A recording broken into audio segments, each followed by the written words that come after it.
arriba a la derecha hay Sí, unos sí, puntitos aquí lo estoy viendo. azules. Ahora ¿Sí? sí. Listo. Gracias. Bueno, bienvenido. Pues estábamos Ok. dando tiempo hablando de la percepción del tiempo, que como te estábamos esperando todos así con ansias, estaba como eterno, ¿verdad? La espera, pero si estábamos haciendo otras cosas, cuando uno se da cuenta, ups, ya se pasó la hora. Pero Claro, bueno, claro. gracias por unirte a esta sesión. Estábamos comentando, bueno, es nuestro segundo encuentro de pensiones y pasiones.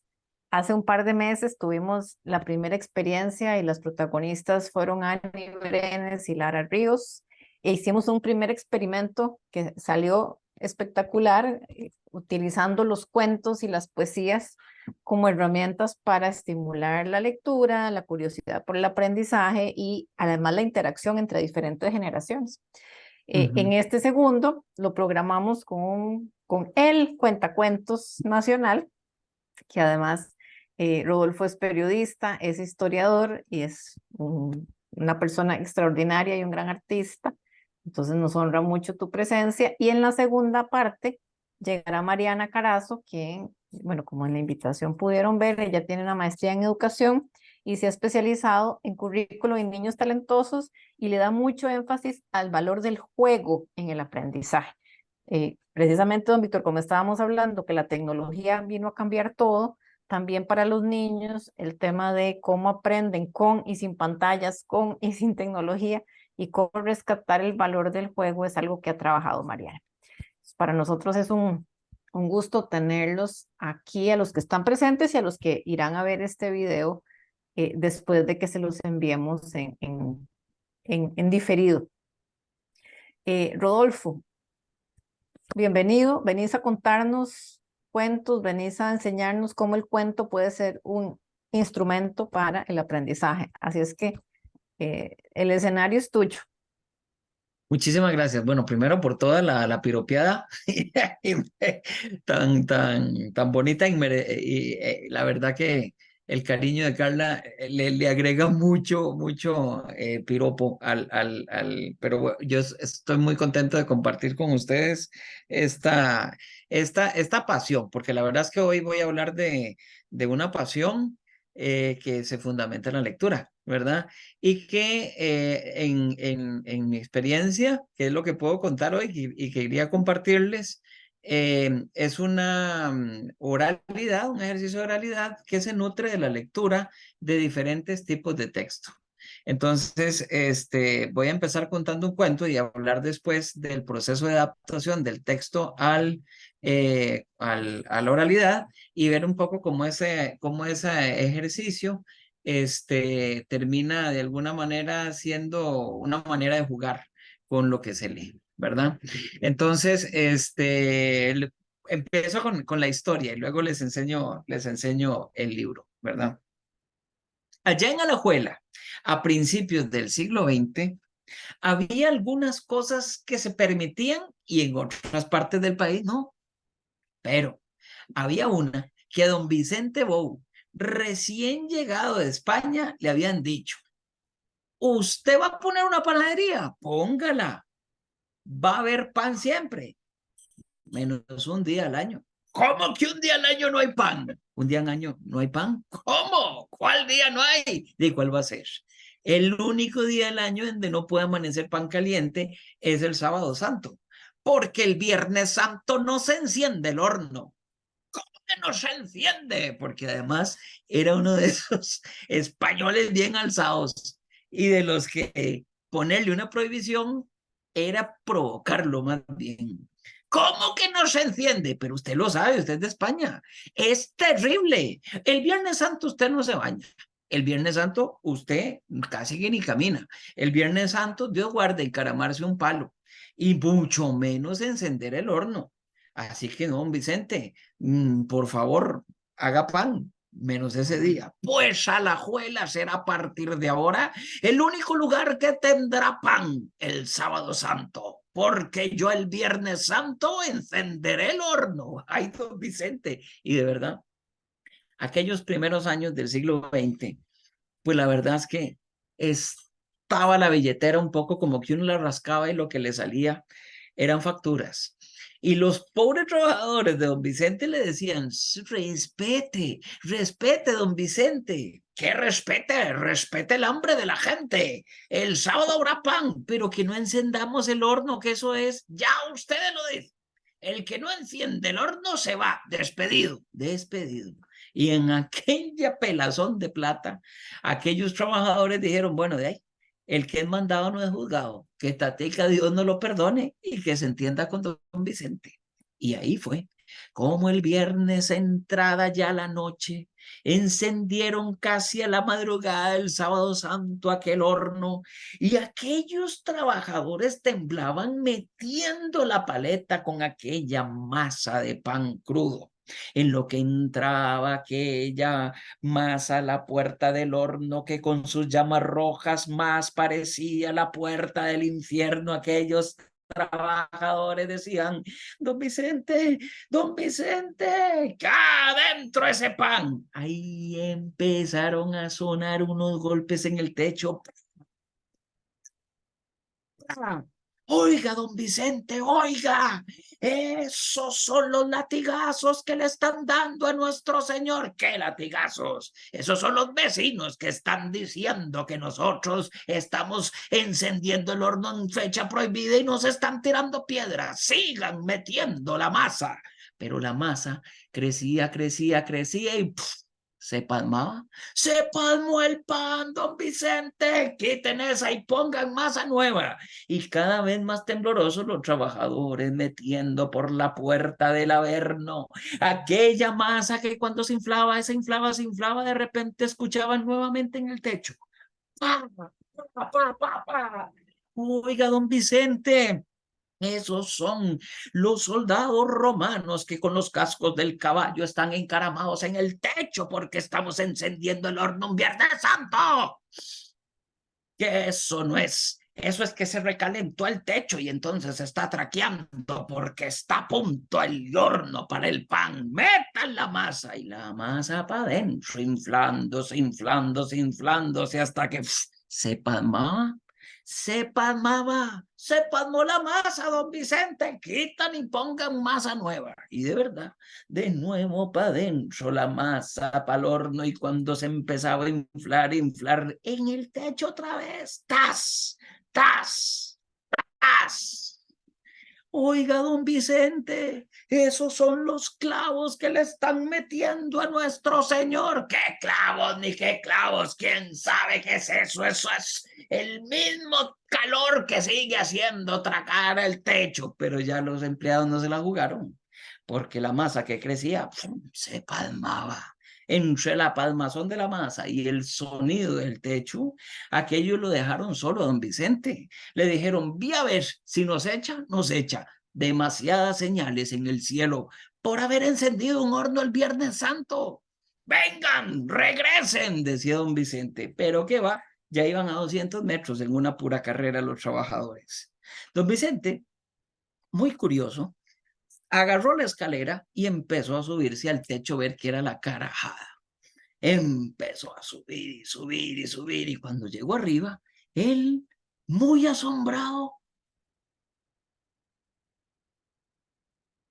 lo que vio no eran los clavos de nuestro Señor, no eran los cascos de los romanos ni los latigazos en la espalda de nuestro Señor.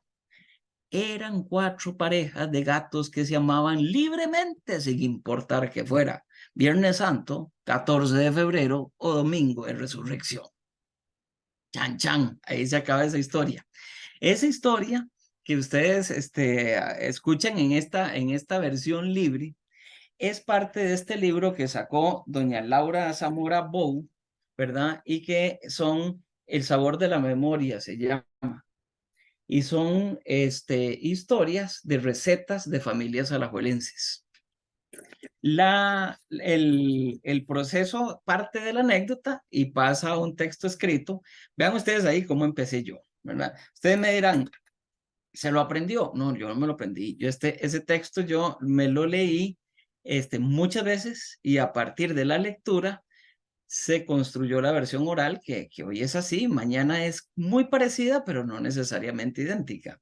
Vean cómo empieza este texto. Este texto empieza así. Frente a la esquina noreste de la catedral estaba la panadería de los Bou. Allí algunas madrugadas, cuando se hornaba pan dulce, General, uno de los hermanos Bou, se metía en la panadería y se comía varios bollos recién horneados. Tal costumbre lo autorizaba para presumir que según sus experiencias, las pegas no existían, porque tal y como él decía, a mí nunca me ha dado y yo como mucho pan, y yo como mucho pan caliente. Había pasado el terremoto de Cartago en 1910 cuando los Bou pusieron la panadería en Alajuela. Y ahí sigue. Ven que yo todo eso lo obvié, ¿verdad? Para contar el cuento. ¿Puede haber empezado? Sí, puede haber empezado así. Pero una de las cosas que el proceso que ahora les cuento que es muy sencillo, pero que yo aplico es que el oído tiene una manera de acercarse a las historias y el ojo tiene otra. Entonces hay historias para el ojo y hay historias para el oído. Bueno, cuando a mí, entonces lo primero que yo invito a las personas, digamos, que se meten en un taller de cuentos, es que busquen un libro que les haga, que les pique. Una historia chiquitita, una historia larga, ojalá chiquitita y redondita. Me gustan mucho las anécdotas, ¿verdad? Porque tienen pocos personajes, es un único incidente, al final tiene un final sorpresivo o tiene algo picoso, tiene algo divertido y permite imaginarlas con mucha claridad, porque la anécdota normalmente está centrada en las acciones, más que en los pensamientos sobre las acciones. Entonces, la historia es chiquitita y no sé, tiene un montón, pero a mí esta es la que me jaló. Supongo que me jaló porque tiene un poquito como de malicia y también de sorpresa al final. Me la leí varias veces y qué hice. Lo mismo que les invito a las personas que están en los talleres de cuento a hacer. Leérsela una, leérsela dos veces y luego cerrar el libro, ponerlo a un ladito y tratar de ver cuáles imágenes pintó esa historia. Y el ejemplo que yo les pongo es, esto es como ir al cine.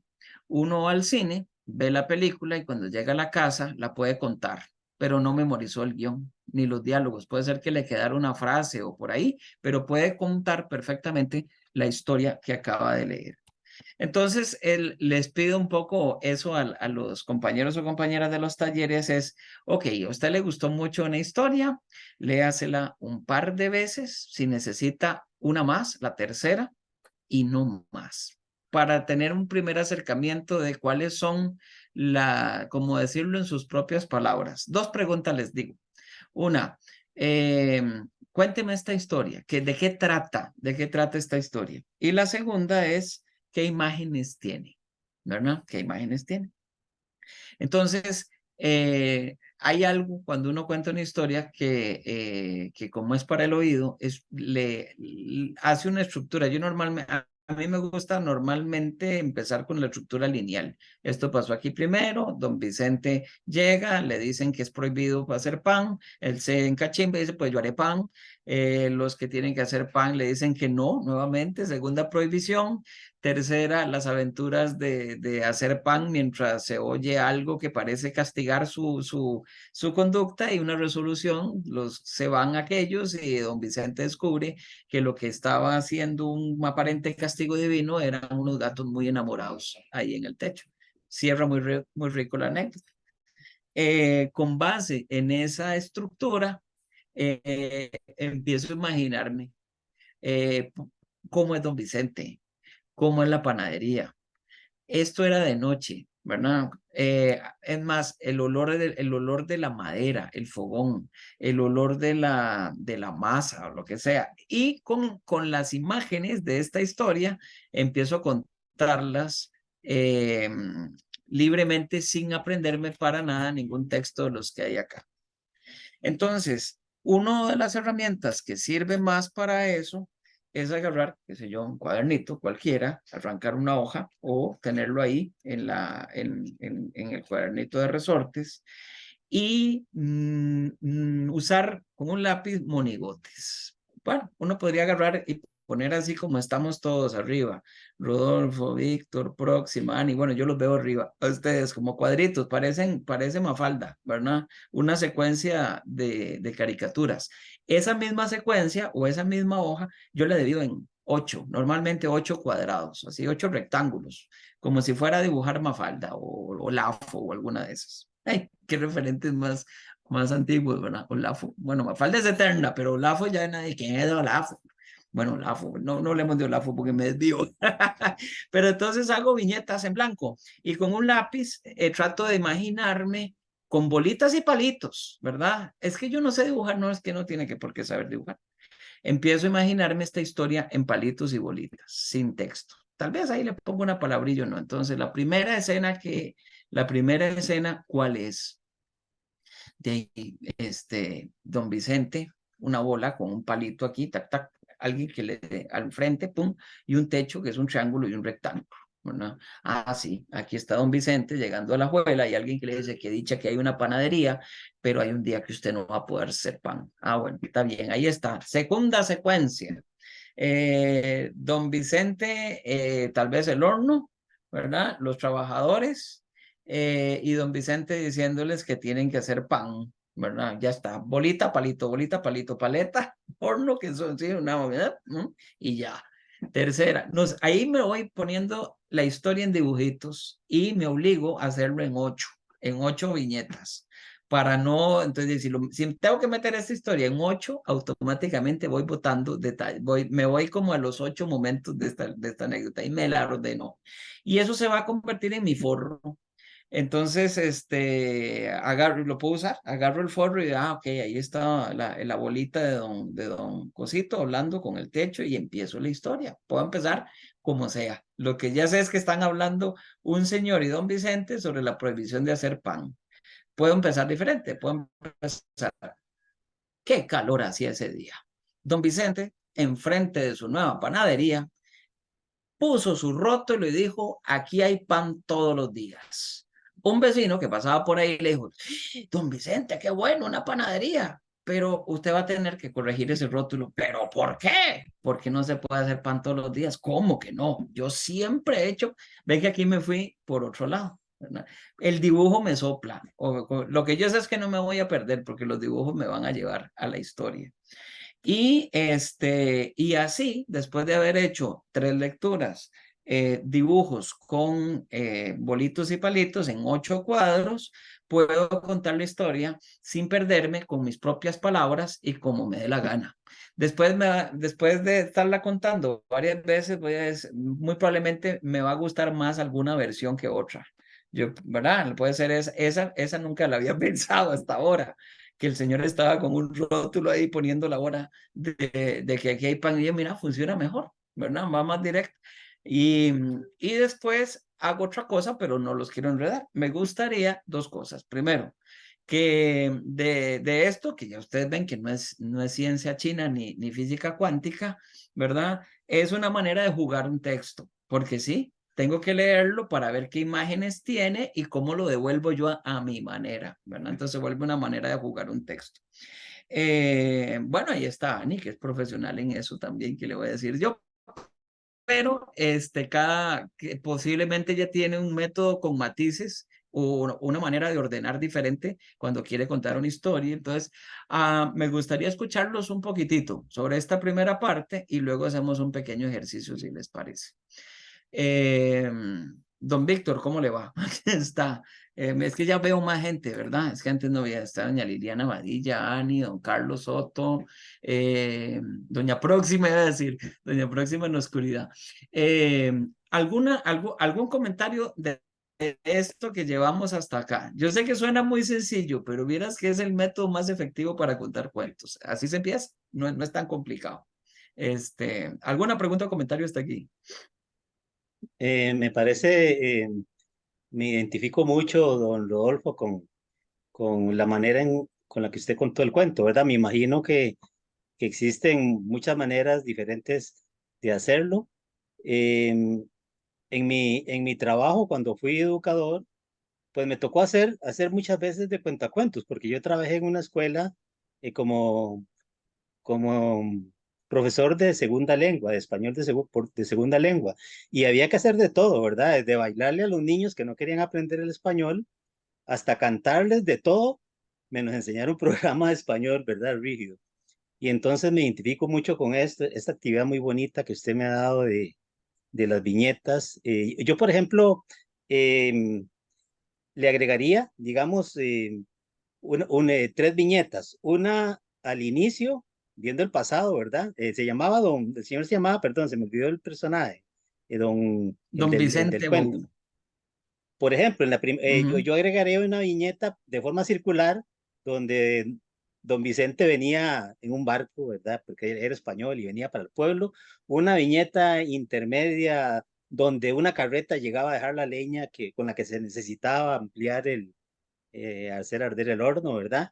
Y una viñeta final, qué sé yo, el grupo de gatos que hacían un escándalo arriba viendo el rótulo de lo que decía, A ver, qué ¿verdad? bonito. Eso, qué bonito, don Víctor, muy bonito, porque eso es hacer suya la historia, ¿verdad? Que aquí entonces nos lleva a algo muy bonito, que es qué tanto podemos modificar o agregar una historia. Yo diría que es muy bonito eso porque en la oralidad uno totalmente, ¿verdad? Y Ujú. en la adaptación, yo diría que pidiendo, solo que a Ani yo una vez le adapté un cuento y no le pedí permiso, pero si uno, ¿verdad? Puede pedir permiso, ¿verdad? Sí, O si no puede pedir permiso, respeta la estructura del texto, aunque lo diga sí, con sus sí. propias palabras y le ponga unos añadidos de detalle, como usted dice, que no están modificando la esencia de la historia ni Ujú, están metiéndole como mano al autor, y uno sí dice el autor, ¿verdad? En este caso, sí, ujú. pero está haciendo suya la historia, y ahí es donde entra el juego de la lectura, porque para poder hacer suya la historia, tiene que haber pasado por la comprensión de lectura, y eso es muy bonito. ¿Cómo lo trabajaría usted con estudiantes, por ejemplo, de idiomas o de español, ¿verdad? Bueno, en mi caso, por lo general, después de leer el cuento, em, hacíamos varias actividades, ¿verdad? Diferentes. Una de ellas de dramatización, los chicos hacían una dramatización sobre el cuento que habían escuchado. Otro, por ejemplo, dividíamos la clase en grupo, otro grupo hacía una canción sobre el cuento, ¿verdad? Otro grupo Mm, modificaba la historia, como, ¿verdad? Como usted mismo dijo, ¿verdad? Y así ujú. sucesivamente, ¿verdad? Eso pienso una de las actividades que hacíamos, ¿verdad? Muy Ujú. bien. Uh, Muy bonito, muy interesante. Yo, digamos, ahora que usted dice eso, que me parece muy bonito, se me ocurren dos actividades también que hacer con estudiantes a partir de esto, ¿verdad?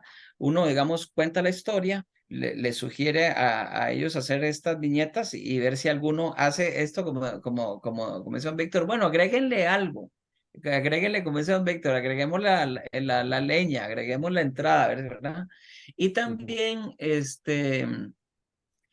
uno si ya la historia se ha repetido y la gente la tiene muy clara o es muy sencilla, un juego que es muy interesante, incluso puede ser escrito, ¿verdad? No contado, es pedirle a los estudiantes y a los estudiantes eh, que cambien el punto de vista, o sea, que reescriban el cuento desde otro punto de vista. Por ejemplo, escriba, escriba el cuento a partir del punto de vista de la masa que se pasma. Entonces, el que va a contar la historia es la masa que se pasma, ¿verdad? Claro que es ya eso puede ser, o escriba usted el cuento a partir de uno de los trabajadores que mete, digamos, la paleta al horno, o describa usted, o le va a tocar a usted contar el cuento desde la perspectiva de una vecina o de un vecino que están viendo que sale humo en un Viernes Santo de la panadería de los Bou, que está pasando ahí, que si sería algo que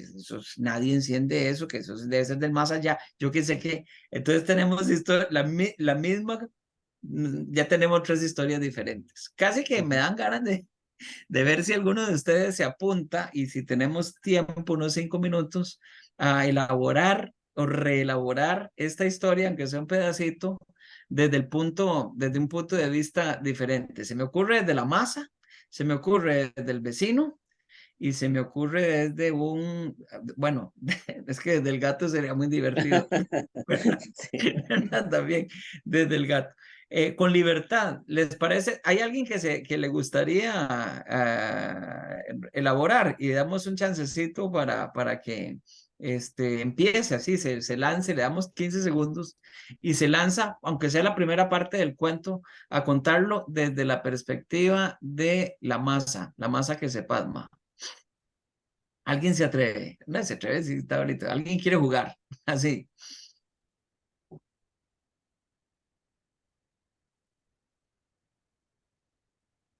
Tan como la masa. Así. Está No, difícil desde la masa. Ah, don desde la Carlos masa. quiere. Don Carlos quiere. Don Carlos, apóntese, don Carlos. O elige del vecino, pues es que me parece muy interesante desde la masa, un Tiene pedazo. que abrir el Ah, micrófono, don sí, sí, Carlos. sí, don Carlos, súbale, sí. Está en mute. No escuchamos. Tiene que quitar abrir el micrófono. Está en el celular y seguro no nos... Ah, ya. Y nosotros no lo no, podemos, ¿verdad? Abrir desde aquí. En el caso del... Sí, no sé no, si... estoy No. revisando, pero no. Bueno, Ya solicité para que Don Carlos, tiene que no lo escuchamos. Tiene que abrir el micrófono. Don y no Carlos, nos del hacen ni, nos micrófono. cuenten mimo, la Micrófono. masa que... Micrófono. Y no, como que no nos escucha. Bueno, No lo alguien, si no de la masa, escuchamos. desde un... Ajá, Ahí está como está contando, pero no lo escuchamos. angustiado. Sí, es que la masa no se oye. No, no, no, la masa, por eso, don Carlos, si quiere no Muy lo cuenta bien. con gestos, ¿verdad? La masa, ¿verdad? Es que lástima que no lo escuchamos. Lo puede escribir en el chat también, don Carlos, si tiene algún problemita para abrir el micrófono, que no lo vaya y aquí lo podemos leer, ¿verdad? Su versión. Eh, ahí está alguien escribiendo. Muy Aquí bien. lo estoy ¿Alguien poniendo contaría? yo. Ujú. Ah, genial, genial. Mientras tanto, ¿alguien se atreve un parrafito? ¿Cómo lo iniciaría desde el punto de vista del vecino que está escuchando? Creo que es un ejercicio que podemos chatear también, si les da un poquillo como de pudor el hacerlo hablado, ¿verdad? Pero también ahí en el chat elijan el personaje que más les parece para iniciar el cuento, que sea un parrafito, el inicio del cuento. Mientras lo van haciendo, bueno, ese juego del punto de vista nos permite como reconstruir o reelaborar historias muy conocidas, ¿verdad? Uno podría, una historia como Caperucita Roja contada bueno, se ha hecho mucho desde el punto de vista del lobo, desde el punto de vista de la abuela, desde el punto de vista, pero me parece muy interesante hacerlo desde el punto de vista de la puerta, ¿verdad? De los objetos inanimados, animarlos se vuelve un ejercicio que impulsa la creatividad. Hay otra cosa que es muy bonita también y es no solamente el punto de vista, sino cómo se mira a través de una historia para el oído. Y es a través de la mirada, no es solo la vista, sino los 5 sentidos. Entonces, si uno puede agregarle a la historia descripción de sonidos, de olores, de sensaciones en el tacto, la historia va a ganar mucho, ¿verdad? Uno después puede ir diciendo, no, aquí se me fue la mano, pero un ejercicio que uno hace con esto es regalarle a la gente olores, regalarle a la gente temperaturas. Por ejemplo, don Carlos ahorita, don Víctor estaba sugiriendo la entrada de la leña. Bueno, a lo mejor 15 segundos de este cuento nos empieza a hacer sentir el calor que salía del horno. Yo le pasé por encima, nada más que eran llamas del Averno, ¿verdad? Que era una imagen más bien del miedo de los trabajadores. Pero qué tan caliente estaba ese horno. ¿Cómo poder describir eso? ¿Verdad? Que uno diga, le echaron leña al fuego y lo pusieron al rojo vivo. Era tan caliente que cuando uno se acercaba a 10 metros, se le chisporroteaban ¿cómo se llama eso? se le enroscaban las pestañas. Era tan caliente que con solo, que el que estaba así de medio lado tenía el cachete rojo y el otro blanco, ¿verdad? No sé, a veces regalar esas sensaciones corporales es muy rico y no tiene que ser muy largo, ¿verdad? ¿A qué olía ese pan? ¿A qué olía el pan de don Bow? A lo mejor el aroma del pan de don Bow es el que alerta al vecino que estaba muy piadoso el Viernes Santo en la noche rezando y después desde Perdona a tu pueblo y le entró un olor. Era un olor de esos que se sentían calentitos y al mismo tiempo dulzones. Era un olor caliente y dulzón. Una cosa, no sé, cada quien imagínese el pan, cómo era. Era un olor amarillo, amarillito tierno, como de esos panes que uno en la mañana abre así y le sale un humito, ¿verdad? Ese pequeño detalle de olor en el cuento. Entonces, tal vez uno le puede decir a la gente, bueno, ¿qué sonidos tiene este cuento? Ah, bueno, están las piedras en el techo. Ajá, solamente. No, está el crepitar del fuego, ¿verdad? El crujir de la madera. Está, qué sé yo, a lo lejos, por ejemplo, todavía una procesión que pasaba, yo no sé qué sonidos. Otra persona, sí, qué sensaciones hay en el cuerpo, ¿verdad? A mí me da mucho calor este cuento, porque yo siempre me siento dentro de la panadería, entonces siento como que el sudor de aquellos son gente que está ahí trabajando. Entonces también una forma de hacerlo es decirle a repartir los 5 sentidos y que cada persona le encuentre o le dé énfasis a ese cuento por el tacto, otro por el gusto, ¿a qué sabía ese pan? Etcétera. Entonces, digamos, híjole, por tiempo, ¿qué hora es? Las 7:40, ya, ¿verdad? Sí, es que aquí tenemos a Mariana ya para la Listo. segunda sección, entonces vamos a ir cerrando Yo cierro, esta ajá, parte yo concursiva. cerraría, ¿verdad? Invitándolos a leer 2 veces una historia que les guste, a que puedan a partir de ahí dibujarla para que ustedes de una vez capten las imágenes que les trajo y hacer este tipo de juegos, como por ejemplo agregarle sensaciones de los 5 sentidos. Hacerlo con uno y proponerlo a otras personas es una manera de jugar una lectura eh, más allá de la interacción ojo-papel. Y muchas gracias, decía aquel expresidente. Muchas gracias. Rodolfo, muchas gracias por este mini taller de cuento, de oralidad. Queremos ir creando esta caja de herramientas para las personas que quieran participar en el programa y que luego se aproximen a estas lecciones o clases que demos utilizando todas estas técnicas y secretos que nos están compartiendo los expertos. Entonces, muchas gracias y por favor quédate un ratito más con nosotros y gracias a quienes participaron. Y entonces quiero presentarles ahora a nuestra segunda invitada, como les dije al inicio, doña Mariana Carazo, quien está con nosotros desde su casa en Estados Unidos, creo, y nos regala un espacio que agradecemos enormemente, Mariana. Yo Muchas le conté gracias. a los participantes que sos experta máster en educación y que te has dedicado sobre todo a desarrollar el tema del aprendizaje desde el punto de vista también del juego, de recuperar todo el valor del juego. Entonces, a partir de ahora, tenemos hoy un grupo aquí presente, pero esto luego se comparte con muchas otras personas que están interesadas en el proyecto Pensiones y Pasiones. Así es que todo tuyo, el grupo. Muchas gracias, Gracias. Carla. ¿Me escuchan bien? Sí. Buenísimo. Bueno, buenas noches. Mi nombre es Mariana Carazo. Ya me estoy adelantando a mi presentación. Y pues antes de empezar, muy honrada de estar acá, compartir este espacio y colaborar con mi país natal. Yo actualmente vivo en Estados Unidos, así que ya tengo un par de horas, una hora más y 3 niños dormidos, así que por eso no podía estar antes, porque estas horas para mí son todo un reto en mi vida actual. Bueno, voy a pasar, me permitís, vamos a ver, compartir, aquí estoy. Vamos a ver. Dame un segundo. Como no tengo yo Vamos a ver. Listo. Bueno. Hoy monté una pequeña presentación concisa, pero al grano, que espero les funcione bastante en lo que respecta a la lectura.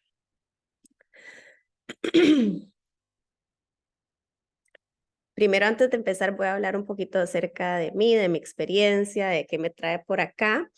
Mi nombre es Mariana Carazo, yo tengo más de 2 décadas de experiencia en lo que es educación. Siempre he sido muy apasionada de lo que hago. Sin embargo, mi maternidad me llevó a no solo repensar, sino a redescubrir las prácticas actuales que manejo, ya que cuando me tocó escolarizar a mi primera hija, Elena, tiene 8, Alberto tiene 3 y Max tiene 2, no encontraba como un centro educativo que realmente respetara al niño en su infancia como niño y veía una acumulación de contenido académico que no ameritaba en edades tan pequeñas y una necesidad de que los niños crezcan más rápido de lo que necesitan crecer sin satisfacer las necesidades básicas de la infancia. A esto se suma la carencia de juego que existe hoy en día y el aumento de tecnología mal empleada y mal utilizada, que son todo el uso de dispositivos y de redes sociales y de pantallas. Los niños de hoy están consumidos en un mundo digital y el juego se les ha olvidado y cada vez va desapareciendo. Esa es la triste realidad que vemos hoy en día. Ya los niños después de los 8 años no juegan o cuesta cada vez que jueguen, y esto sucede en todas las clases sociales, ya que de alguna u otra forma siempre tienen acceso a los dispositivos electrónicos. Mi trabajo actualmente se basa en promover el juego, promover el juego desde 3 ejes fundamentales. El primero, en enseñar a docentes cómo educar por medio del juego, porque el sistema educativo está obsoleto y no responde ante las necesidades que tiene el mundo actual en cuanto a ser líderes creativos, pensar fuera de la caja y tener una opinión propia. El mundo ha evolucionado y la educación debe de evolucionar no tanto a estandarizar, sino que a satisfacer las necesidades de cada niño. Y para mí la respuesta para repensar la educación recae en el juego que tanto hemos olvidado. El primer eje es de la parte docente y administrativa. El segundo eje son los padres de familia, que también se suman a esta gran misión de crianza de sus hijos y que deben ser parte fundamental del desarrollo de los niños. Y el juego en casa es inexistente y ha sido sustituido por pantallas, por el corre-corre de las vidas, por millones de extracurriculares, y los niños cada día juegan menos.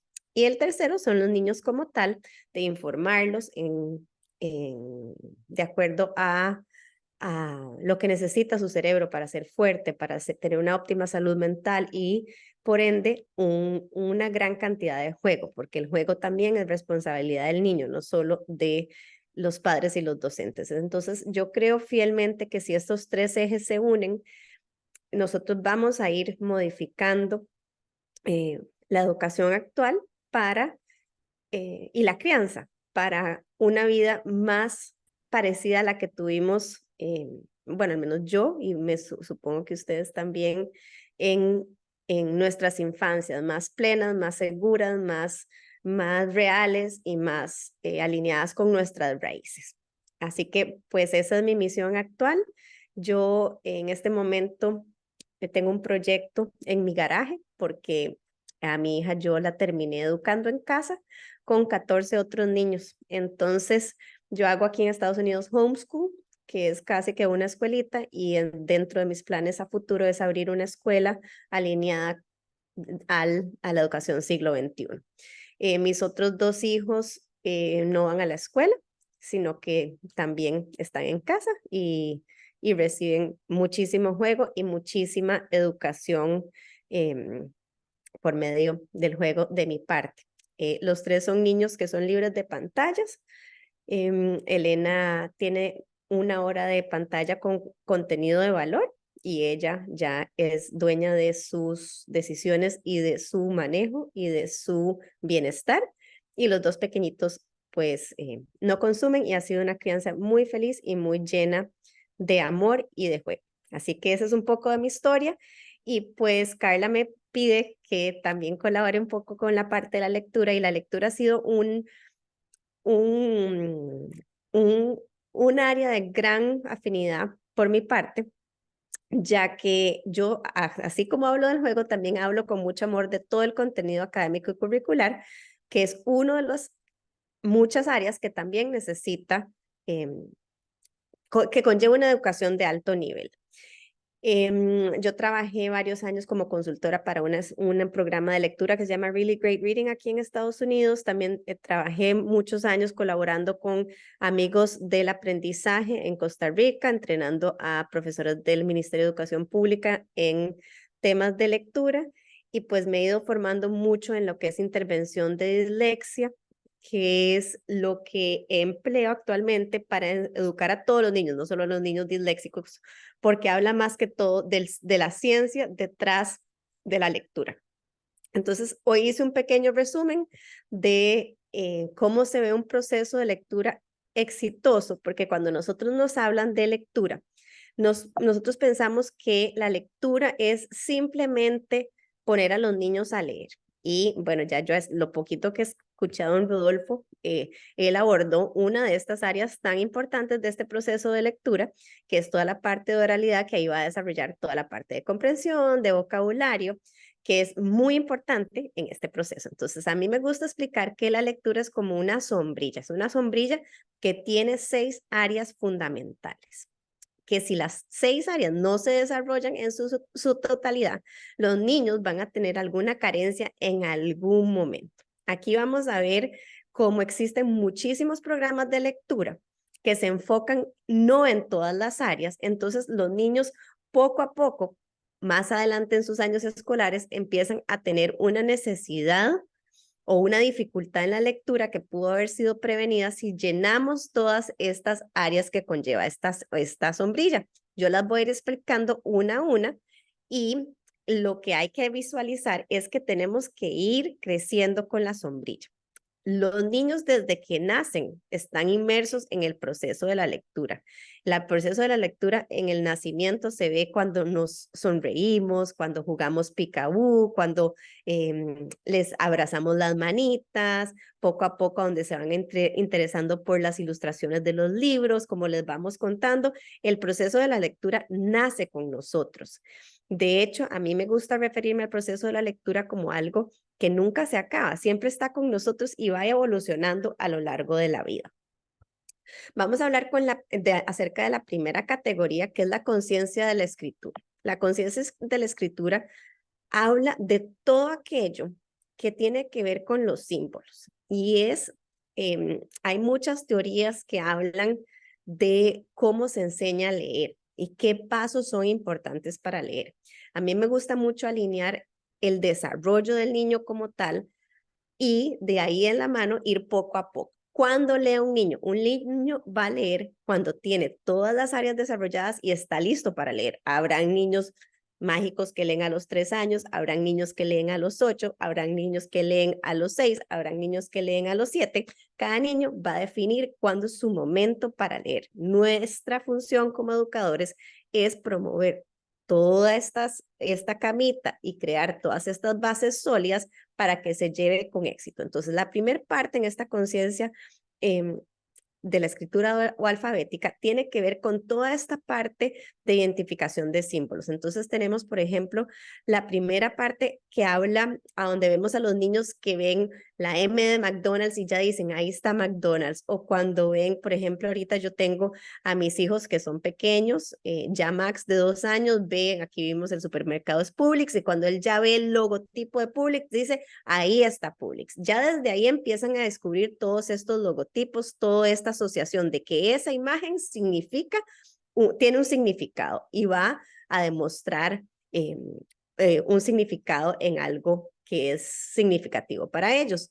Luego pasamos a lo que son identificar las letras como símbolos. Esto quiere decir que los niños ven una letra y dicen, esta es la letra E, pero aquí no tiene nada que ver los sonidos. Simplemente vemos las letras como un símbolo, como decir, esto es una manzana, esto es una pera, esta es una E. Y los niños empiezan, aquí, ahora que yo voy hablando, se me van ocurriendo unas ideas. De hecho, mi hijo Alberto, que es el que tiene ahora 3, él empezó con una afinidad enorme a los 2 años de saberse todas las letras y quería todas, saber cuáles todas. Entonces ya todo el mundo decía, wow, ¿cómo es este chiquito, qué inteligente, cómo lee? No, simplemente él tenía un interés para las letras, así como lo tenía para los carritos, así como lo tenía. Y pues yo lo expongo a las letras, él se las aprende, sabe leer, no sabe leer. Le encanta jugar con las letras, se saben las letras, era una necesidad del niño de jugar con esos símbolos. Cuando tenemos las letras, empiezan ellos luego a identificar un grupo de letras o palabras que tienen un significado. Entonces, a donde vemos a los niños decir, allá dice, el caso que les dije, Publix, o allá dice el nombre de mamá, o dicen mamá cuando ven el nombre de Mariana, allá dice Max, allá dice Alberto, y empiezan a darse cuenta que todo ese grupo de letras o palabra tiene un significado. Este proceso inicial es muy importante. ¿Por qué? Porque aquí es donde nosotros vamos a enseñarles a los niños que esas letras significan algo, pero no les vamos a decir cómo suenan. Este proceso generalmente sucede entre los 2 y los 5 años. Ya a los 6 años sí es requerido que los niños sepan las letras por su nombre. Ya vamos a esperar que sea una norma alrededor de los 6 o 7 años. Antes de eso están en una fase exploratoria. ¿Qué me encanta hacer a mí? ¿Qué me ha funcionado muy bien? Yo divido el alfabeto en 3 grupos, de A a la H, de la I a la Q, ya yo estoy, R, y de la R a la Z. Entonces, yo con los niños voy trabajando los grupos sin saturarlos o las letras de su nombre, y cuando ya dominan un grupo, agrego más. Esto lo voy haciendo de una forma muy lúdica porque mi objetivo es que reconozcan la letra como símbolo. Aquí yo no le voy a decir la letra E suena E, no, solamente reconocimiento, y ya les voy a explicar por qué, de la letra como símbolo. Entonces aquí, ¿qué podemos hacer nosotros? Yo les puse por cada categoría actividades muy simples que se pueden hacer para desarrollar esto. Entonces tenemos, por ejemplo, aquí son algunas de las que yo he hecho, acá con los nombres de las letras de sus nombres, y porque cuando empezamos a trabajar, perdón, esto me lo brinqué, con las letras como símbolos, siempre empezamos solo con las mayúsculas. Luego metemos las minúsculas y luego asociamos mayúscula y minúscula para saber que ese símbolo, vamos a reconocer la letra como un símbolo. Véanlo como McDonald's, como Publix, son símbolos únicamente. Trabajo con stickers, con recortes de revistas, con, en este caso, los post-its, con plasticina, con todo lo que se encuentre en letrado que puedan los niños jugar. Son invitaciones de juego usando las letras. De esta forma, así se ve también la preescritura, y así es como escriben los niños que no están listos para que sus manitas empiecen a escribir, pero hay muchos que quieren hacerlos, hay muchos que quieren escribir su nombre y pensamos que escribir es solamente tomar un lápiz. Escribir empieza también de esta forma. También podemos hacer asociación de letras, de recortes con letras en el piso, podemos hacer calcomanías, aquí están las de la revista, podemos escribirla en tucos, y lo que buscamos es siempre jugar, identificar las letras. A mi hijo le encantaba asociar, por ejemplo, la L, la abuelita le decimos Lala, entonces decía, esa es la de Lala, esa es la de mamá, esa es la de papá, y iba haciendo esas asociaciones que él solo fue creando. Este proceso de reconocimiento de letras, como les dije, puede tomar en niños como Alberto segundos, puede tomar 4 o 5 años, y está perfecto que tome el tiempo que necesite. Esta parte va a ser muy importante ahorita que les voy a enseñar otra. Luego viene, esta es una de mis mayores pasiones y en la que más me he formado, la conciencia fonológica y la conciencia fonémica. Esta parte se la brincan la mayor cantidad de programas de lectura y es la parte más importante, porque nosotros vemos en los centros educativos y zambullimos a los niños de una vez a leer, y leer significa esta parte de decodificación, que no solo eso es leer. La parte de conciencia fonológica o conciencia fonémica nos lleva a distinguir y a discriminar toda la parte de sonidos. Ya vimos la parte anterior que eran los símbolos. Aquí se nos van a olvidar los símbolos y solo vamos a trabajar con sonidos. Para nosotros los adultos eso es muy difícil porque ya nosotros tenemos la asociación de fonema o sonido y grafema o símbolo. Entonces ya nosotros sabemos que la A suena A, pero los niños no tienen esta noción tan pequeños. Entonces, cuando empezamos a jugar con toda la parte auditiva, ellos no tienen estas conexiones y empiezan a discriminar los sonidos poco a poco sin asociación de un símbolo. ¿Cómo qué? Y esto es lo que va a preparar, vean, cuando hay un problema o una dificultad de la lectura, ya sea una dislexia, que es el trastorno más común que vemos, todos los programas remediales van a iniciar con una parte muy sólida de conciencia fonológica, porque si esto no está bien desarrollado, el niño siempre va a tener dificultad. Esto lo que va a ayudarnos es luego en el proceso de decodificación y de escritura. Entonces, todos los niños que tienen una dificultad de lectura siempre se van a devolver a esto. ¿Qué pienso yo? Si nosotros damos esta parte de conciencia fonológica de forma muy sólida en los primeros años, la cantidad de niños que tengan una dificultad de lectura va a ser mucho menor, porque no solamente vamos a ver niños que caen con una dislexia, los niños con dislexia van a necesitar muchísimo de esta parte de conciencia fonológica, pero hay niños que tienen una dificultad de lectura a los 7, 8 o 9 años, no necesariamente por una dislexia, sino por una carencia de estas bases sólidas que no se dieron en su primera infancia.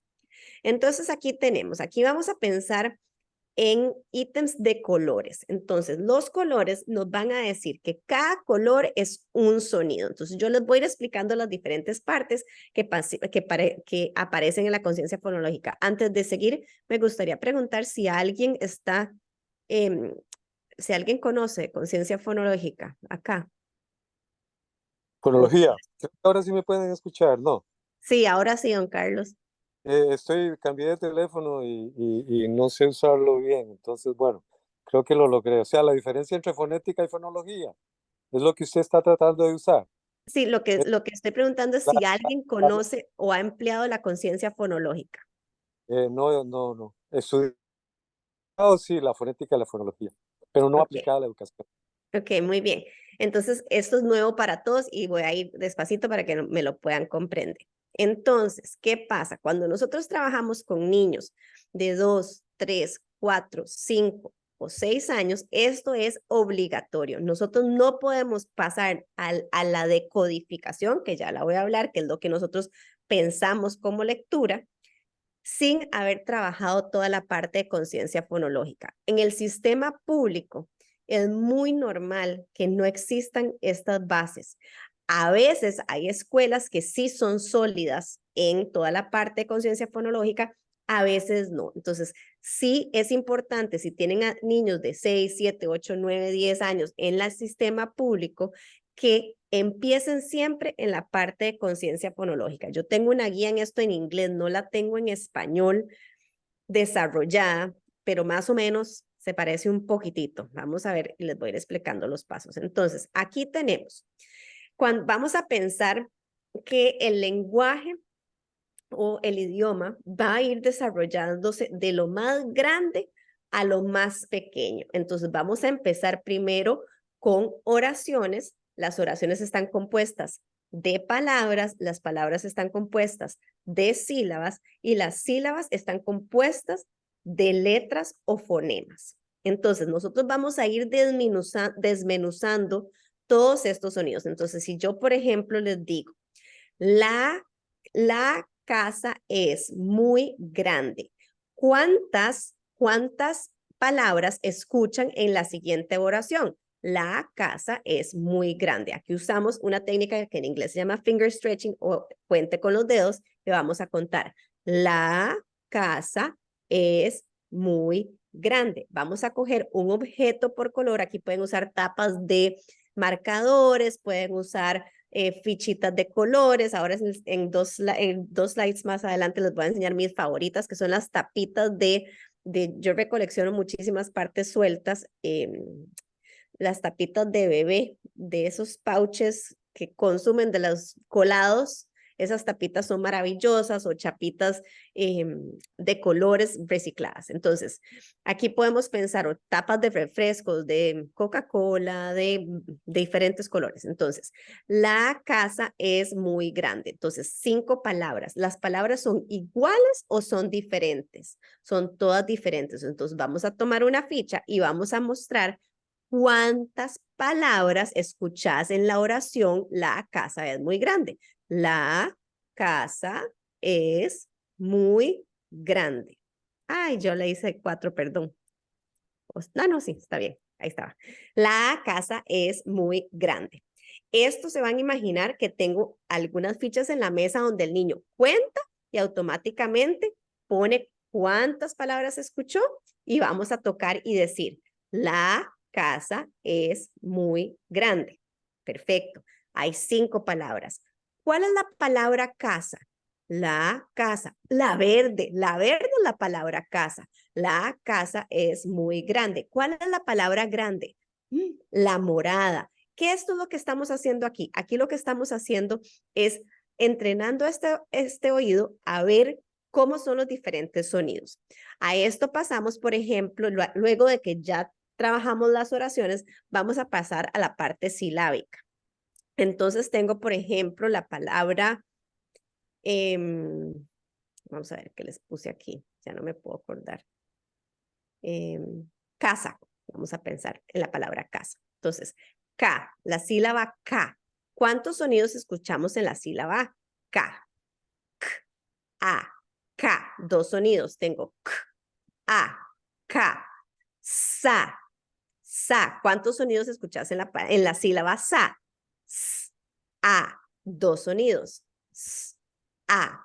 ¿Por qué K, A, S, A? ¿Por qué las 2 A son azules? Porque es el mismo sonido. Entonces, para el mismo sonido, usamos el mismo color.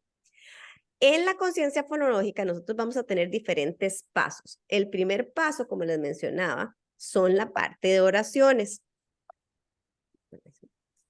La parte de oraciones, luego las sílabas, luego las rimas, y vamos a buscar palabras que riman. Y aquí también trabajamos con todo lo que son canciones, con todo lo que son cuentos, y poder encontrar qué suena igual, qué suena diferente, porque aquí lo que estamos es trabajando toda esta discriminación auditiva que conlleva el lenguaje.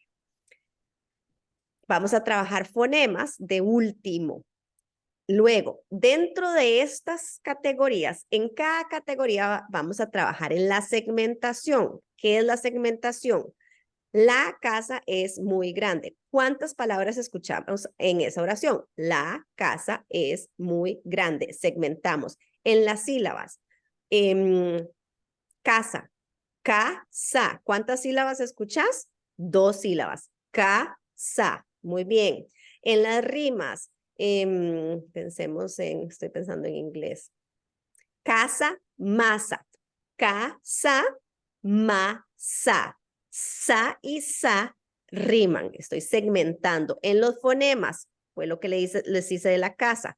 K, a, ka, s, a, sa, porque ya voy de lo más grande a lo más pequeño. Con la segmentación, también luego hacemos los sonidos en aislamiento, que fue lo que les dije.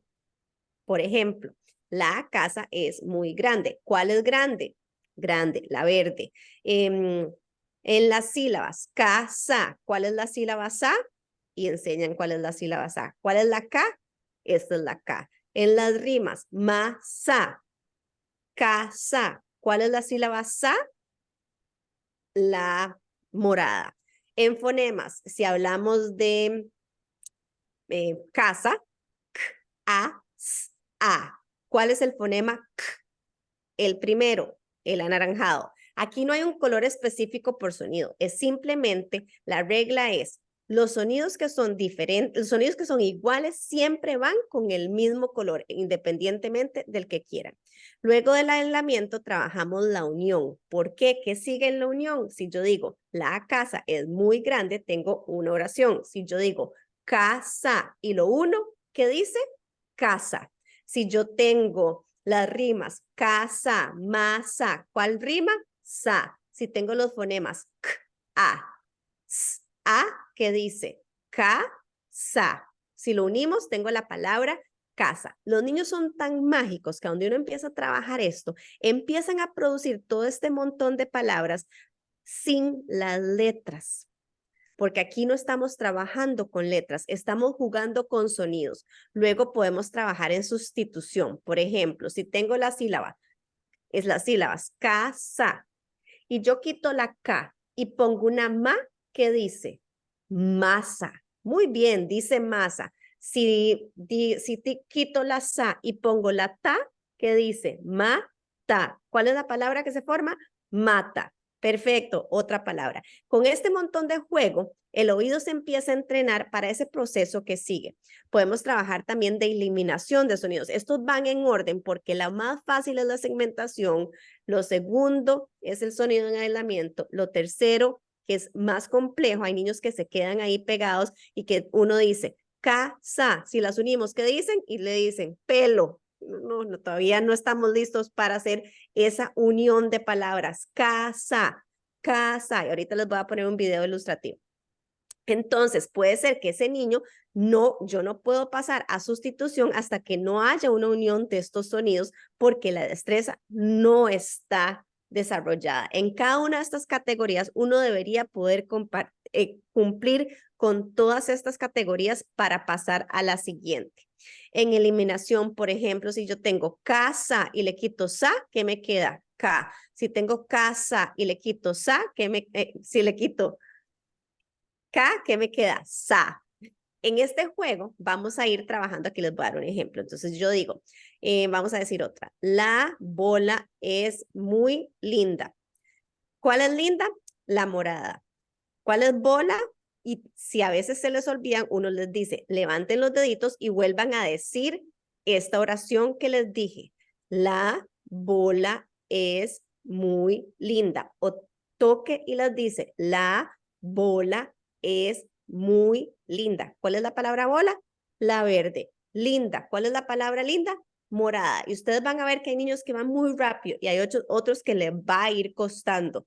Y a los que más les va a costar es a los que ya tienen las letras en su cerebro, porque uno, desconectar esa parte letrada con la parte auditiva es más complejo porque no viene en blanco el cassette, sino que ya ha sido modificado y es muy importante. Aquí tengo, por ejemplo, hagamos otra que se me ocurra. Pepe.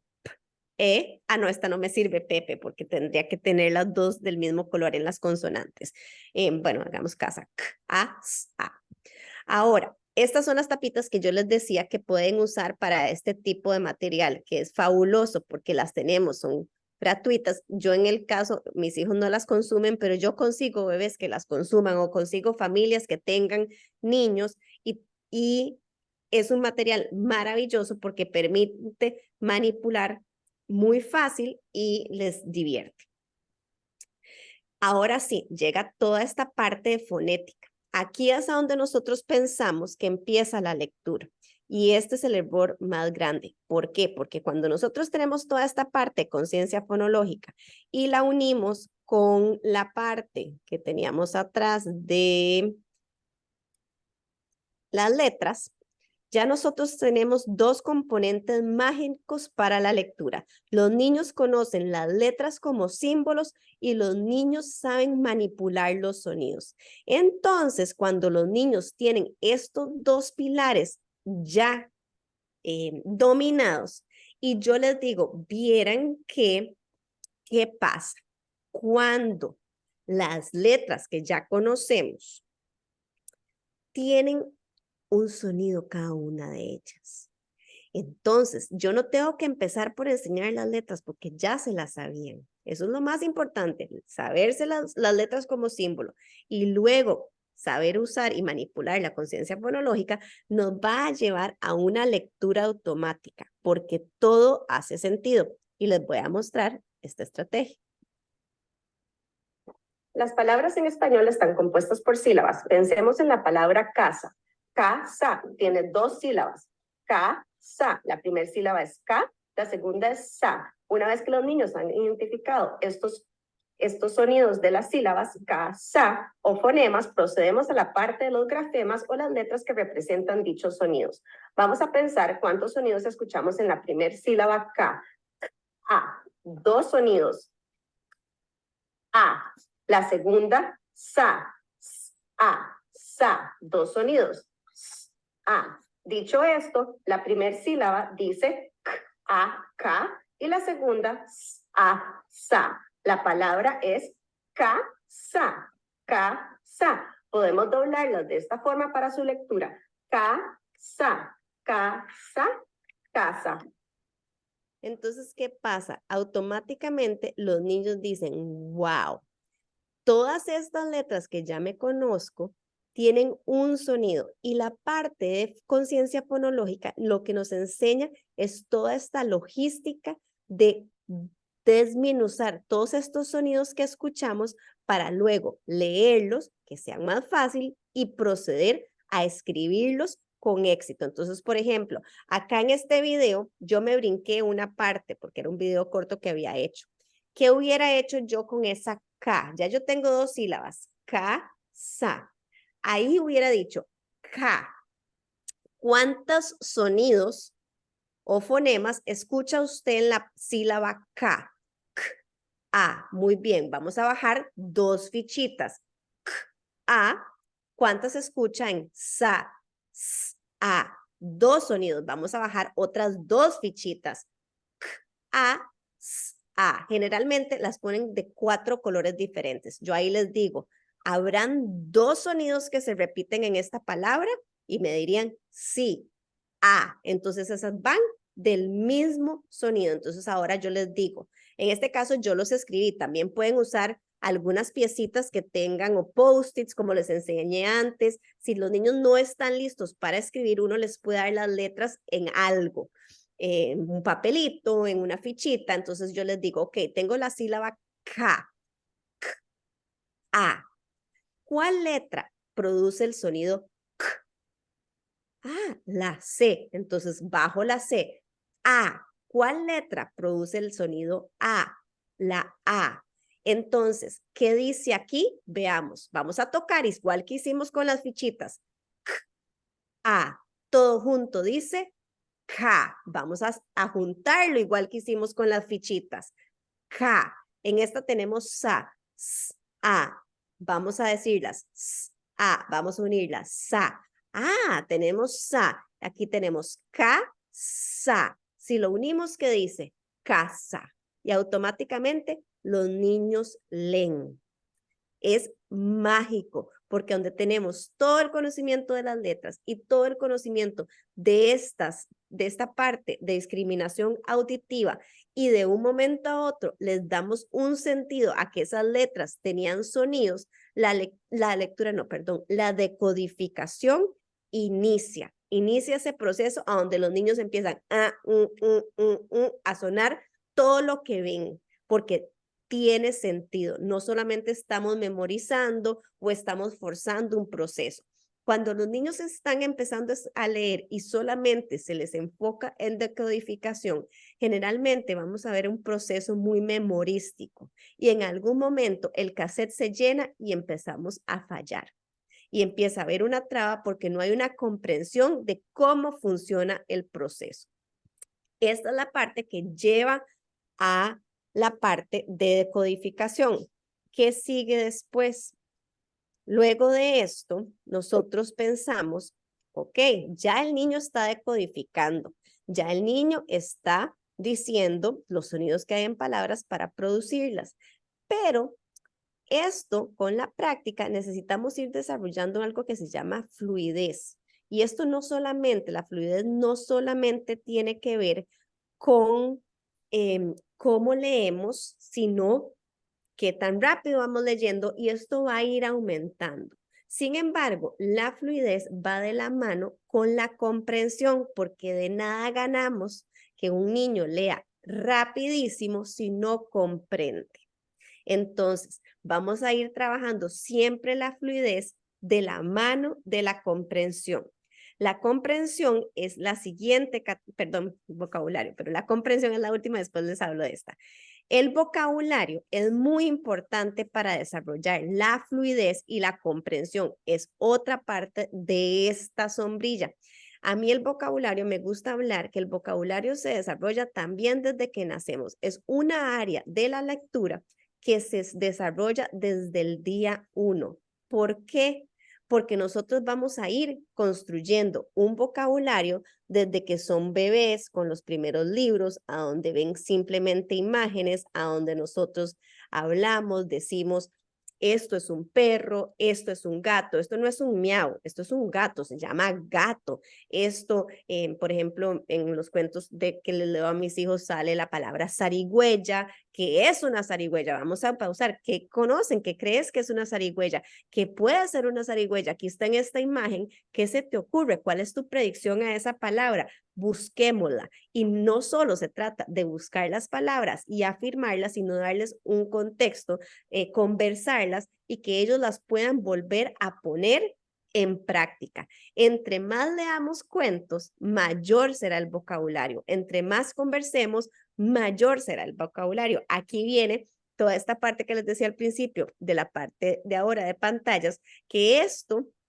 es algo de lo que está muriendo con este aumento de uso de pantallas, porque los niños ya no establecen contactos visuales, ya no conversan, ya no hay ese tiempo de pausa para leer, ese tiempo de pausa para conversar, que es tan importante en este desarrollo del lenguaje. Vemos niños con dificultades sociales, niños con dificultades de conversación, porque todavía carecen de lo más básico, que es desde ver imágenes, ver una revista, ver un periódico. ¿Qué será? ¿Qué será esto que dice? Los cuentos de la abuelita, los cuentos del maestro. Todo esto va a fomentar un vocabulario sumamente rico. En una sesión de lectura, en una clase de lectura, yo siempre la empezaría con un cuento. Con un cuento, preguntar qué pasó aquí, qué pasó primero, que viene toda esta parte de comprensión que ya les voy a hablar. La parte de comprensión te va a decir qué sabes vos si el cuento es, por ejemplo, Pepe y la zarigüeya. ¿Qué es una zarigüeya? ¿Vos conoces una zarigüeya? ¿Qué conocimientos previos tenés vos de tu zarigüeya? Y estas preguntas aplican para todas las edades. ¿Vos alguna vez has visto una zarigüeya? ¿La has tocado? ¿Qué pasa? En mi casa nadie sabía que era una zarigüeya, nadie había visto una zarigüeya. Hace 2 meses fuimos a un paseo después de Elena tener 8 años, de leer Pepe la zarigüeya, vimos una zarigüeya, inmediatamente activó sus conocimientos previos, fue a su cuento de infancia y dijo, ese es Pepe la zarigüeya. Yo, exactamente, ese es Pepe la zarigüeya. Siempre se van a llevar esta conexión a la realidad con estas palabras que se van a ver desde que nacemos. Usamos las oraciones completas, les fomentamos a que ellos hablen de manera completa. Esta parte de conciencia fonológica también se va ligado. Si hay niños que les cuesta mucho completar una frase completa, perdón, estoy hablando fatal, una frase completa, les podemos decir, usemos los deditos, te voy a decir la oración y vos la vas a repetir. Pepe la zarigüeya. Entonces vamos a repetirlo conmigo. Pepe la zarigüeya. Muy bien. Y ellos van a poder ir completando aún ese uso del lenguaje con el apoyo, todo lo que es la repetición de palabras, la repetición y el uso de la manita. Todas estas técnicas de la manita, eso es muy importante porque eso activa diferentes zonas del cerebro cuando estamos en ese proceso. Es importante que lo digamos, que lo repitamos, que lo hagamos con la mano, porque cuando estamos hablando de la lectura, se activan diferentes zonas del cerebro de acuerdo a la acción que hacemos. Entonces, puede ser que haya un niño que se le active más una zona que otra si hace una de estas prácticas. Entonces siempre es importante que se haga todas. Hacer inferencias. ¿Qué conoces vos de las zarigüeyas? ¿Qué conocías vos de este animal? ¿Sabes algo de ellas? ¿Qué pensás que puede hacer? Un autocontrol. Voy a poder tener este autocontrol de decir, esto es lo que buscamos ya hacia niños más grandes. Si yo encuentro una palabra que no sé qué es, tendré el autocontrol de decir, voy a parar, voy a averiguar qué es esta palabra, la voy a anotar, voy a cuestionar, ya estos mis niños más grandes, porque puede ser que si yo me brinco esta palabra y no la leo o no sé lo que es, no vaya a comprender. Siempre buscamos llevar hasta este punto donde los niños solitos puedan decir, no, no sé qué es, qué será, podré sacarla por contexto, podré sacarla con lo que veo. Todo esto se va enseñando a raíz de cuentos y estrategias de contar cuentos como las que hablaban antes. Formar imágenes mentales, cerremos los ojos, hablamos de esta parte de visualización. Si vos estuvieras a la par de Pepe, ¿qué verías? ¿Qué cuento verías? Resumir y volver a contar quiénes son los personajes, quiénes aparecieron, quiénes no aparecieron, a dónde estaban, cuál fue el primer lugar, cuál era el lugar donde se llevó a cabo la historia. Para esto, a mí me encanta hacer dibujos, me encanta hacer secuencias, me encanta hacer que los niños las actúen los cuentos, y yo soy apasionada de algo que se llaman piezas sueltas, que son todo aquel ítem que ustedes consideren que es basura, que puede no ser basura, tapitas, ligas, elásticos, cualquier elemento que pueda tener una vida útil. Entonces, aquí, por ejemplo, les puse 3 formas de trabajar la comprensión de la lectura. Cuando yo leo un cuento, yo busco que mis estudiantes puedan o recontarlo o volver a darme un final diferente o a decirme cuáles fueron los personajes por medio de una actividad. Entonces aquí puse 3 diferentes formas. En la primera, por ejemplo, les leí ese cuento que era de una sombra que uno tiene, y pues luego los invité a dibujar cómo sería su sombra. Después elaboramos, los que ya escriben, les puse a decir, ¿me podrías escribir cuál sería tu versión de la historia? ¿Me podrías escribir si le cambiaras el final? ¿Me podrías escribir acerca de tu Snurch, que en este caso era esa sombra que veían? Entonces los niños realmente no solo comprenden el cuento, sino que pueden reproducirlo y demostrar su comprensión de una forma multisensorial. En la segunda era otro cuento que hablaba cómo se hacía una sopa y qué tipos de alimentos venían en la sopa. Entonces, luego del cuento, yo les dije, bueno, vamos a hacer una sopa. ¿Cuál fue el alimento que metieron de primero en la olla del cuento? Y fuimos haciendo la sopa al mismo tiempo, a la misma secuencia que se llevaba en el cuento. La tercera, tengo una bandeja de esto que hablo de piezas sueltas. Ahí están las liguitas, los cierres del pan, las tapitas de esas de bebé, las cositas de las latas, unos palitos de madera, clips, pajillas cortadas. Y ese cuento hablaba de una inventora que hacía letras con objetos, con cobijas, con cajas, etcétera.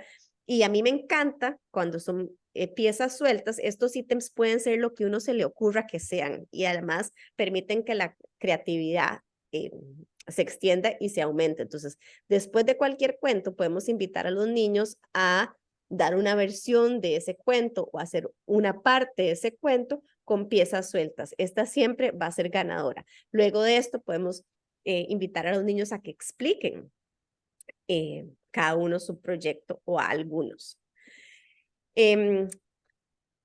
Esas serían las 5 partes más importantes, las 6 partes, perdón, de la sombrilla de lo que es la lectura. Es muy importante aquí ya, bueno, yo digo muchas gracias, están todas mis redes sociales, por si alguno tiene redes sociales y quiere seguirme, ahí siempre doy información de valor.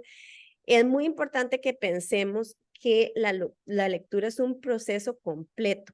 Si esa sombrilla no se desarrolla en su totalidad, no se va a dar con fluidez, y es un proceso que empieza desde que nacemos. Yo no sé qué tanto apoyo ustedes pueden dar a los hogares, pero también hay cosas que uno puede también llevar a los padres de familia. Es difícil, más si son en zonas de alto riesgo social o marginales, porque es complicado, pero creo también que se puede hacer trabajo de valor con los padres de familia. No sé si alguien tiene una duda, si los confundí más, si pues espero que este tipo de estrategias sean de valor. Si necesitaran más, yo con mucho gusto, yo tengo muchísimas ideas que les pudiera dar. El objetivo es colaborar para que más niños lleven con éxito el proceso de la lectura, y más ahora con esta crisis tan gigante que se ha dado luego de la pandemia.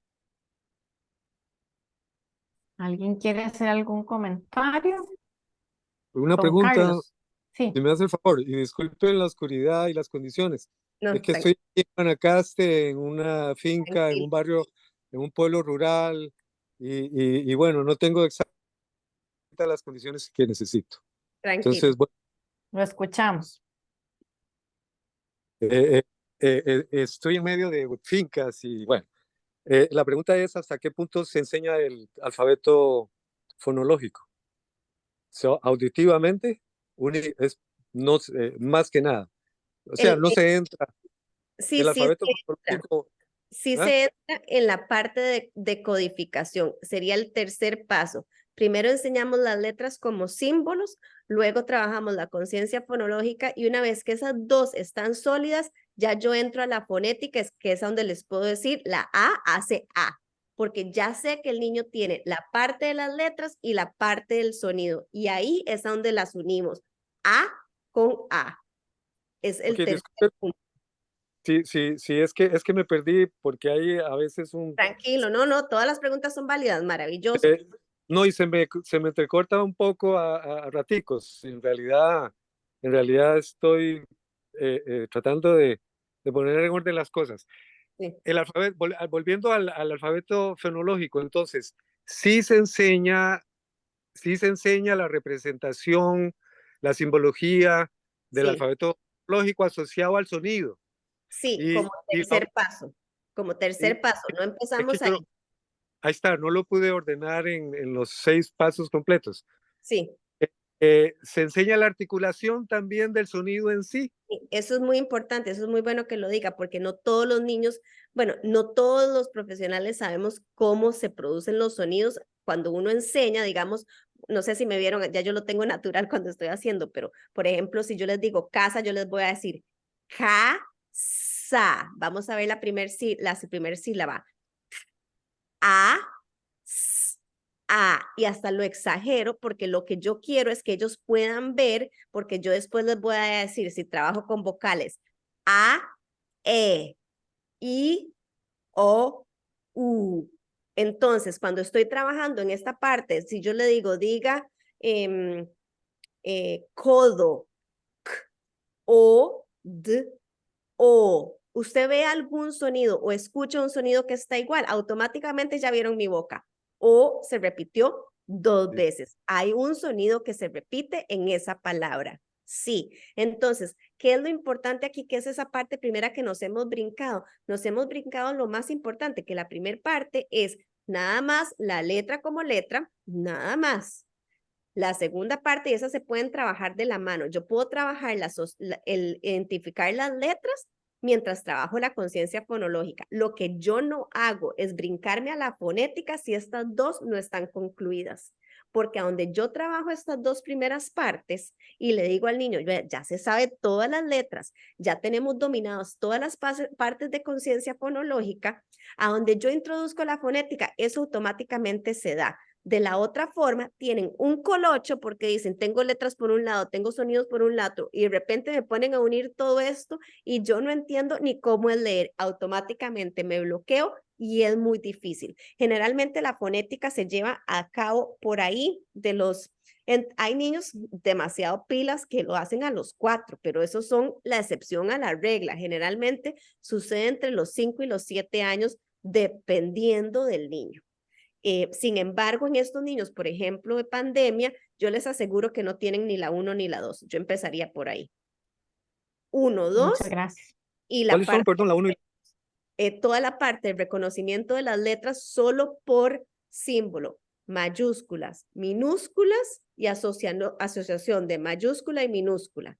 Luego haría la parte de conciencia fonológica, que yo les podría montar como una hojita, si quisieran, como con estos pasos. Eso sí, se los puedo montar, no ya, pero hacia el fin de semana, como la lista de los pasos, porque a donde nosotros trabajamos estas dos partes y luego enseñamos el alfabeto, ya la lectura se empieza a dar por sí sola, asociada a una buena edad. Los niños que posiblemente no estén leyendo, que estén en tercero y cuarto grado en el sistema público, es porque no tienen nada de estas bases. Entonces les estamos pidiendo automáticamente la decodificación y más, porque además es lean, estírese a la pista y ve a ver cómo sobrevive y ve a ver cómo nada, porque esto es lo que es, y no tienen las bases que los va a llevar a esto. Un chiquito, por ejemplo, que esto es muy importante si lo vieran, si un niño está en primero, segundo, tercero, cuarto grado y no hay forma que se aprenda las letras solo por símbolo, eso es una señal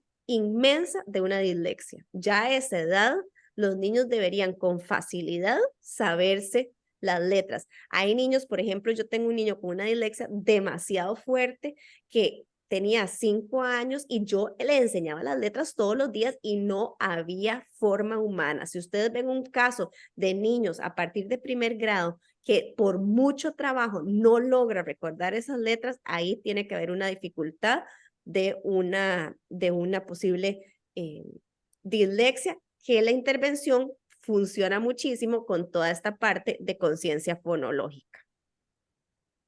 Muchas gracias, don Carlos.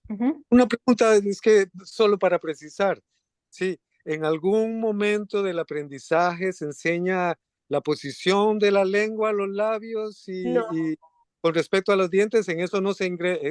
Eso lo hacen más que todo en terapia de lenguaje. Si hay niños que no están, que usted está viendo que no pronuncia bien, ya ahí entraría un terapeuta de lenguaje, porque eso sí va a ayudar a que los niños vean cuándo se produce y cómo producirlo correctamente. Pero esa variable, incluirla dentro de la instrucción, yo creo que puede ser contraproducente porque es otra cosa más. Lo importante es que uno lo modele siempre exagerado, con la boca súper grande, para que ellos siempre lo puedan ver de la manera correcta. Solamente observando la boca del instructor. Sí, si usted ve que hay un niño que se le dificulta o que es el sopetas, o por ejemplo, yo aquí ahora tengo una alumna que estamos con los sonidos en inglés que todavía son más complejos, que ella escucha todo el sonido A en inglés como E. Entonces, ya yo he visto, entonces me confunde las vocales. Ya ahí, si yo sigo trabajando y veo que no hay una discriminación, yo la referiría a un terapeuta de lenguaje, porque ya ahí hay algo que ella no está sabiendo discriminar dentro del sonido y dentro de la modulación. Y ya nada más para concluir, pero Tranquilo, entonces veo en esto una gran herramienta para enseñar inglés, la conciencia fonológica. Sí, claro, la conciencia fonológica es para todos los idiomas, pero en inglés es todavía más sencillo, porque en español estamos formando las palabras silábicamente. En inglés, Ajá, adelante, perdón. fonético. En inglés es 100% fonético, entonces es mucho más fácil que en español. Exactamente. Bueno, muchísimas gracias. Gracias, don Carlos. Con mucho gusto. Excelentes Interesantísimo. preguntas, muchas gracias. Y Mariana, valiosísima la información que nos estás compartiendo, de verdad muy interesante. Y yo, que no soy del campo de la educación, estoy aprendiendo un montón. Yo estoy haciendo memoria, cómo era que mi hijo estaba cuando estaba aprendiendo a leer hace 20 años. Con Paco y Lola. No, que va. Yo sí, pero mi hijo hace 20 años no. Pero muchas gracias, que es súper interesante. Es una introducción, porque sé que tienes muchísimo material, muchísimo que podemos seguir en tus redes y va a ser herramientas para el programa.